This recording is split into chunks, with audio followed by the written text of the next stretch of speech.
Rejoicing always, which is what scripture calls us to, is not the same thing as enjoying always. We are actually not called to emotionally love every stage that we're in.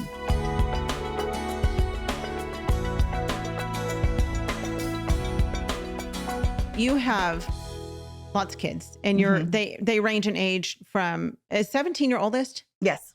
Okay. And your youngest is 2? They will be 3 in a month. Yeah. Okay. So you've been through the gamut. You've been through all the stages of everything motherhood. But adult children. Yep. Right. Which, man, I have talked to so many of my friends about adult children and they say there's not a book about It's it just a whole other thing. Right. Yeah. It is I've really heard that hard. Too. We're getting to that point too. Our oldest is also 17 and we're getting to that point where like, okay, she's almost an adult and that letting go phase of, Gosh, okay, we're just going to have to trust. It is so stinking hard. Yeah. And you can't make decisions for them. You have to trust that the Lord has got them and he is going to remain faithful. And it's okay if they skin their knees a little bit. Yeah. But that's tough. But as you've been through the different seasons of motherhood and as you talk to so many different moms who are in every season of motherhood, what do you see as the hardest things in each of those seasons? I would say the 3 big ones that I hear about the most, and those are 3 chapters that I had in the book because I hear about them so much, are infants, newborns, toddlers, and teenagers. Hardest thing about infants is usually lack of sleep.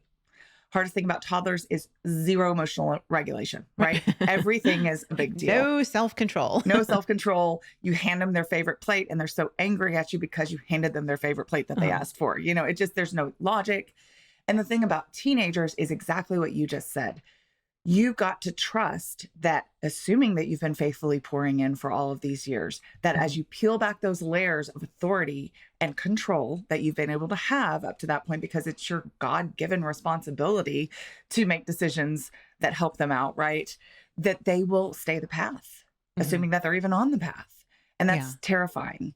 And I think that they go very inward and they're dealing with emotions and hormones and body changes and life changes. And so you've got to also ferret out the things that speak to their hearts so that you don't just lose the connection altogether. Right. And that takes a lot of intentionality, especially when you're in a stage of parenting like I had, where I'm straddle parenting. I have toddlers, I have middle grade kids, I have elementary students, I have preteens, and I have teens. Yeah. And all the principles are still true for all of them, but applying them differently, man, it really stretches you. Yeah. So how do you apply those? Like, let's give some practical ways, Sure. And let's kind of start with that early phase of those infants. And that is a hard phase, and it's harder for some than it is for others. Yes, it is. I've got friends who have said, I really don't like the infant stage. It's just hard for them. I loved the infant stage. I just thought it was the most amazing thing ever. I've really enjoyed most stages. I won't say all. The toddler stage for me was definitely the hardest. Yeah. But there are some who just, especially if they're dealing with postpartum depression or anything like that. Let's talk kind of through those different stages of hardness to these moms. And how would you encourage them if you were sitting with them having a cup of coffee? So I think that something that I say in Amidst for Mama, my first book, is something that we have to keep in mind. Rejoicing always, which is what scripture calls us to, is not the same thing as enjoying always. We are actually not called to emotionally love every stage that we're in. So if you find yourself in postpartum depression, which I have experienced, postpartum rage, which I have experienced, and I wrote a book called an ebook called The Gentleness Challenge, which was an exhortation to speak only gentle words for 30 straight days. I have it on my website, and it's helped so many moms break free of that postpartum rage, because hormones they are so nasty. They are. So what you are doing is finding practical in those newborn stages, if it's not your jam, which I talk about in the book, how the first time around wasn't really my jam because I just felt like, whoa, what in the world is going on? But I love it now. The Lord has made such a change in my perspective, my maturity, obviously my habits and my skill sets. But I really encourage people not to ignore the hard, not to pretend like it doesn't exist, but to get yourself a solid rhythm that helps you to cope with it, because nothing lasts forever.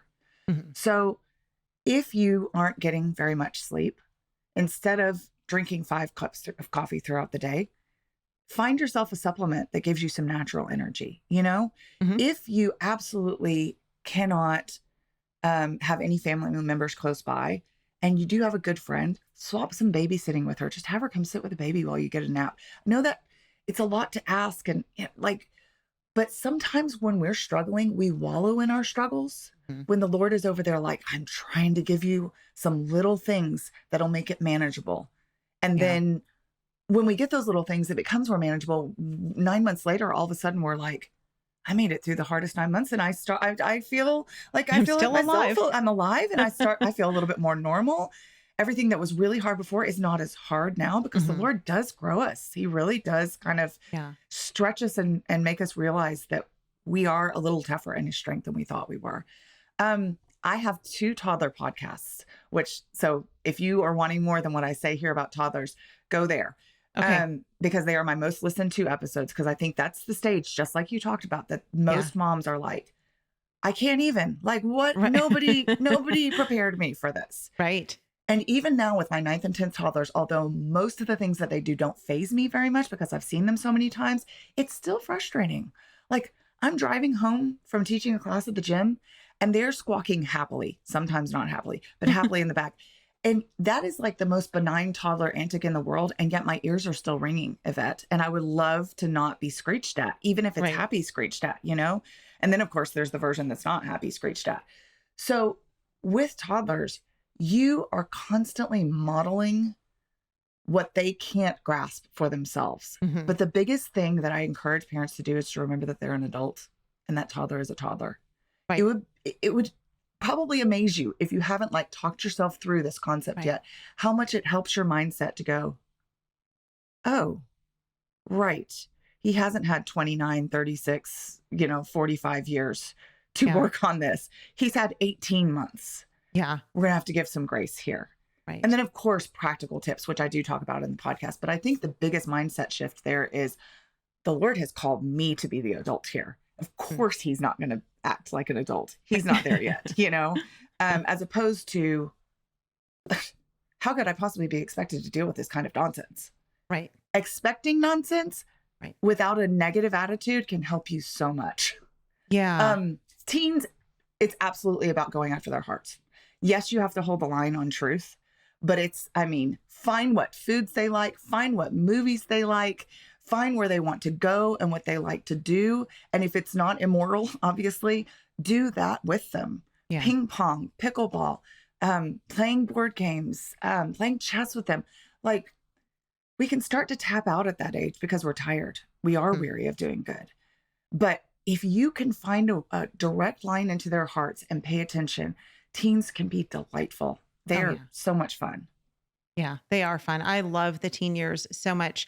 I expected to love them because I had enough mentor moms who were ahead of me who said, they're not as bad as what people think, and if Right. you're intentional about your parenting, again, not that it's easy all the time, but No. if you're intentional about your relationship with your girls, the teen years can be glorious. And sure enough, and it doesn't mean we don't have hard days. There are Right. tears, there are tantrums. I call them teen trums. We have lots of those things, but man, the relationships that we've been able to build with our kids. And I think I attribute so much of it to homeschooling because I'm home with them. So I get to Yes. build this relationship with them Yes. because I'm home with them all the time, Right. and we go out, we do things, and they spend time with their friends and they have other activities. But man, I love that I know my girls better than anyone else on this planet knows them. And there's so much joy in that. Homeschool Insights is sponsored by CTC Math. If you're looking for a great online math program, visit ctcmath.com and try it for free. For more great homeschool inspiration and resources, listen to the Schoolhouse Rocked podcast every Monday, Wednesday, and Thursday.